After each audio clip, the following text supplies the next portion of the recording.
Good morning, Hampton Roads. How's everybody doing today? And welcome to Virginia's only local real estate investing podcast, where we get to talk about local investors, local deals, and all things local. I'm your host, the founder of the Master Investor Academy, and author of my best-selling book, Work Just Gets in the Way of Making Money, Scott Jelinek. How's everybody doing? If you have any questions, comments, concerns, properties you'd like to sell, things you'd like to discuss, you can feel free to text me directly at 757-699-4227. That's 757-699-4227. So it's beautiful Friday out there today, and I had a couple things I wanted to discuss with you. But before we get into that, I wanted to first off thank those of you who did attend our investor night at the brewery, Pleasure House Brewing, last week. It was a great time. It was great to see people for the first time again. It's been a while. We've all been distanced. And so it was our first time being able to get together back in person. I'm looking forward to July. We're starting our live meetings again. We're starting live events again. I'm very excited about it. Back to normalcy. And so for those of you who did come out, it was great to see you and drink some beer and have a good time and talk real estate. So thank you for coming. I look forward to doing that again soon. So today is Friday. I am leaving now for the College World Series. For those of you who know, we are big Mississippi State fans. My son got us into it when he was about 5. He's 12 now, and we've been following them all over the place, watching them play. This will be my second time out to the College World Series in Omaha. So we are leaving shortly in a few hours, and I am very much excited about it. If you are into baseball, there is no better time than the College World Series out in Omaha. I've only done it once, and to this day, my son says it was like, and we go on a lot of trips. We go on a lot of sports trips. He still says that was my best time ever. The College World Series was the best time ever. We go to 2 games a day, and it's just an unbelievable good time. And we got a bonus this year because Virginia also made it. So we get to go to Virginia's game and then go to Mississippi State game. We get to cheer for 2 different teams. So highly, highly looking forward to it. So a couple of things I wanted to talk to you about today, but actually before we get into that, I wanted to show you, we had an epic day yesterday. So you know what I did yesterday? I'm going to tell you what I did. I had a Tides game yesterday at noon. We have a suite at the Tides Park. So I went to a baseball game, had a great time. And then when I left the park, I drove around to 4 different lawyers' offices picking up checks. And it's a total of $54,858 picked up yesterday in assignment fees. And so I wanted to go over the deals with you just to give you a little insight. I like to sometimes make it real for people who are still on the fence or aren't actually doing deals, to let you know deals are still happening. The market is still abundant. We're still crushing it. And don't feel like, oh, it's not a good time right now, or I should have got started last year. No, get started right now. Trust me, the market is insane hot, and that leaves room for you. You don't have to do a ton of deals. So out of this $54,858 I picked up, it is not all mine. Some of these are my coaching students' checks. So I'm going to go over the deals with you and go through them so you can get an idea of how these deals work and what it is. So the very first check is for $8,000, and you can see this was just dated June 16th. I just picked it up yesterday. So this check isn't mine. This is one of my coaching students' deals. Ross, Holly, and Chase, this is your check. I'm meeting you this afternoon to give it to you. So their deal was they had an appointment. This is out in Norfolk. They went on that appointment and did not get the deal. And I cannot stress to you how important follow-up is, guys. I tell you all the time, we use my Deal Factory software. You don't have to. You can use any software you want or no software at all.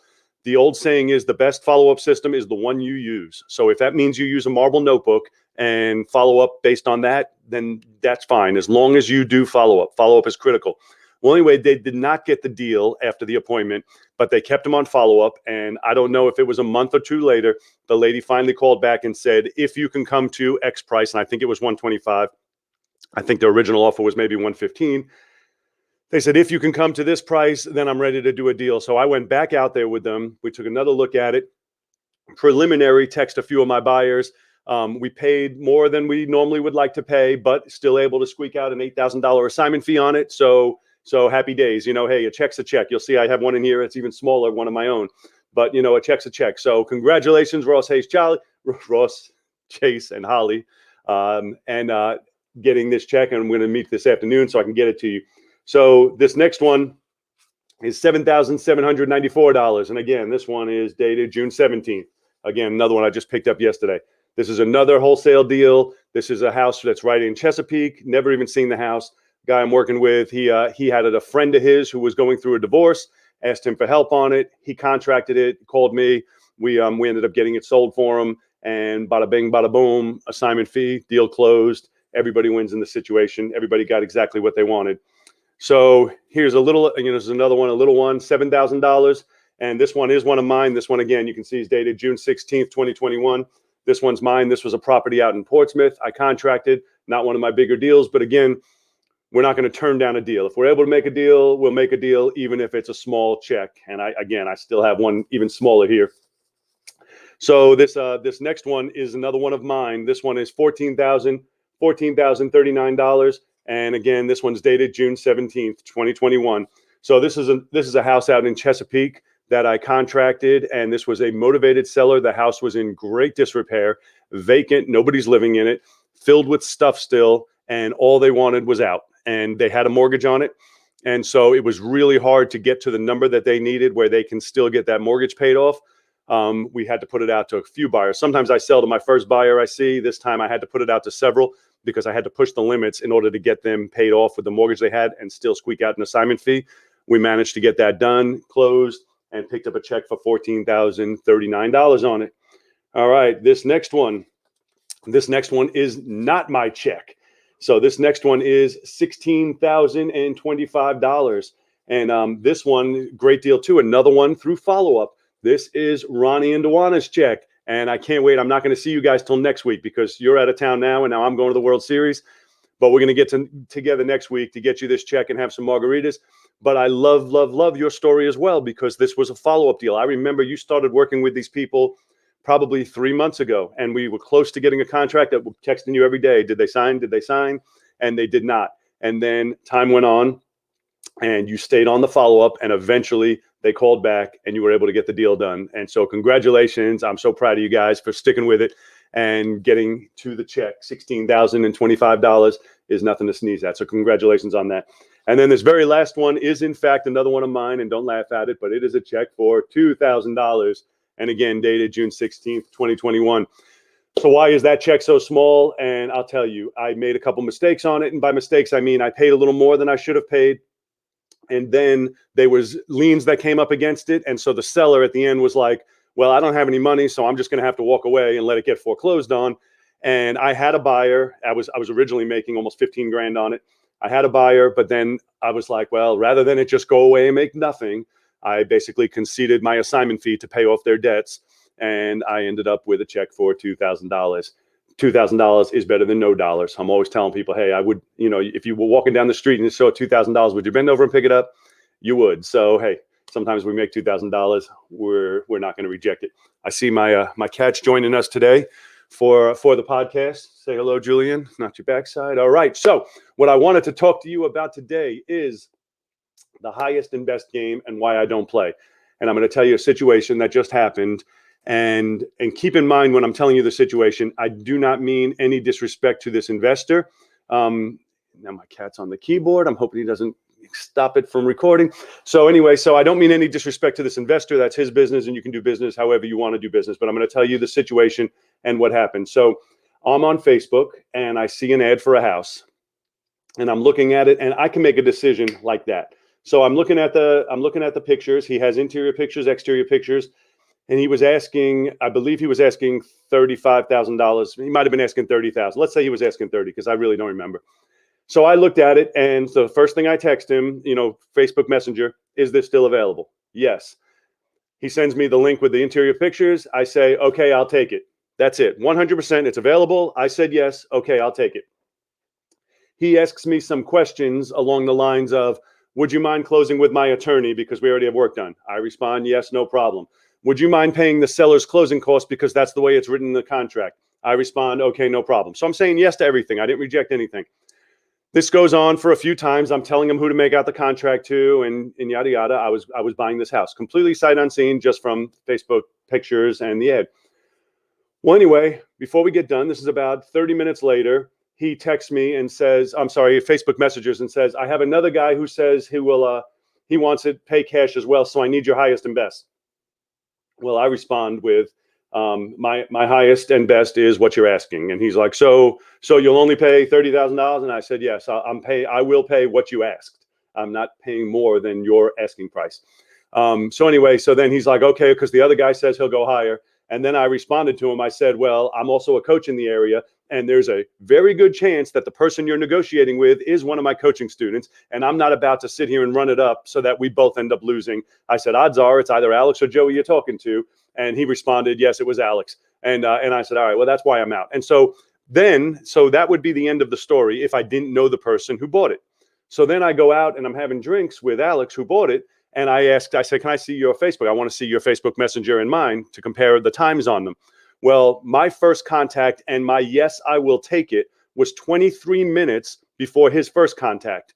So this is where it gets tricky. Now, I'm not putting the investor down. You can do business however you want to do business. That's not the way I would do business. The way I do business is the first person who says he's going to take it, if it's a bona fide investor, they agree to my terms, they didn't negotiate, and they have the cash to close, that's who's getting it. I would never go back to somebody who offered me the full. Now, if I negotiated and said, I'll give you $2,000 less, then he might say, well, no, I got another guy who's paying full price. Different story. But I did not negotiate. I was offering full price he was asking, and his terms, close with his attorney, pay the seller's closing costs, all this stuff. So 23 minutes after we had a verbal deal, that's when he got another text and said, okay, well, now I got somebody who wants to pay more. Will you pay more? And my answer is unequivocally no. I will not pay more than your asking price, period. And I shouldn't have to. And I'll tell you why. If you're going to be in this business, if you're going to be long-term in this business, then you want to have a great reputation, and you want people to want to do business with you.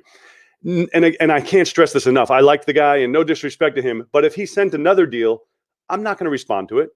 And doesn't mean he's not going to get it sold and he's not still going to make money, right? In this market right now, anybody with a pulse could make money. You can sell anything, but markets change. And when markets change, it's your reputation that carries you through that market. It's the people that want to deal with you, who know you're stand up, who know you're honest, who know you keep your word every single time.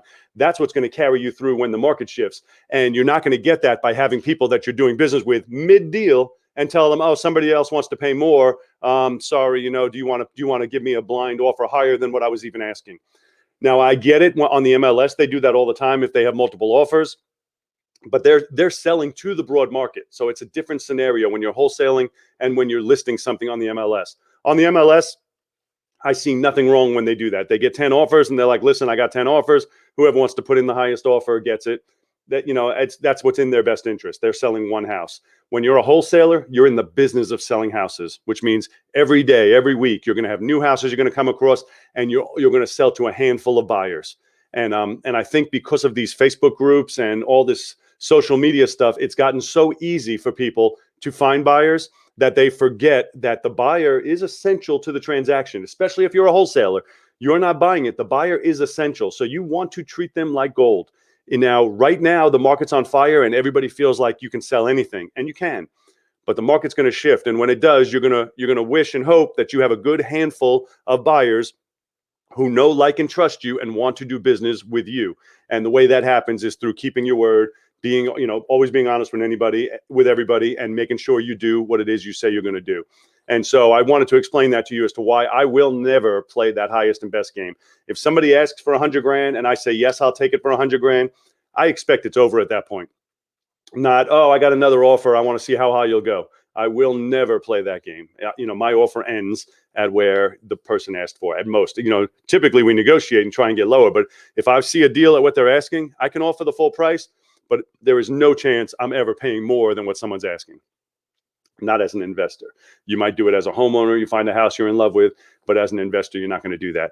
I hope I didn't ramble on too long for you guys. I just wanted to share that with you because it's been on my head. And then when I compared the times, I said, you know what? That was completely wrong what he did. 23 minutes later, then taking another offer when we already had a deal. We already talked about it. It was a done deal. But it is what it is. You guys have a fantastic day. I am heading out to Omaha to have the time of my life, 2 ball games a day for an undetermined amount of time. And what I mean by undetermined is Mississippi State has to lose twice. Once they're out, I'm coming back home. I only bought a one-way ticket. So it can be anywhere from 3 days up to 10 days, depending on how well they do. So as much as I'm hoping they make it to the end, obviously 10 days is a long trip. But I'm hoping they make it as far as they can because it's an unbelievable good time out there. So anyway, I want you guys to do something today your future self is going to thank you for. Do not sleep on this current market that we are in. The market is insane right now. People think, and I had somebody just recently text me, I was waiting till the market slowed down to get started. And I'm like, what are you doing? They're giving money away now. Why would you wait to get started? It is the time of your life to get started right now.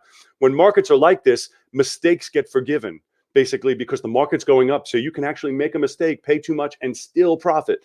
So don't wait. Don't wait to get involved just because the market's hot now. That's a bonus. That's a benefit. When the market goes down, we still make money, but we change our strategy. Right now is an insane, great market. It's a great time to get involved. And so go ahead. If you're thinking about it or haven't done it yet, get started. Don't wait thinking, oh, I'm going to wait till there's a downturn. You might be waiting the rest of your life, right? So don't wait for a downturn. Go ahead and get yourself started. Thank you guys for watching. If you don't mind, go ahead and click the like button so I know you're watching. Leave me a rating and review. Subscribe to the channel. And I look forward to seeing you guys soon when I get back from Omaha. Have a fantastic day.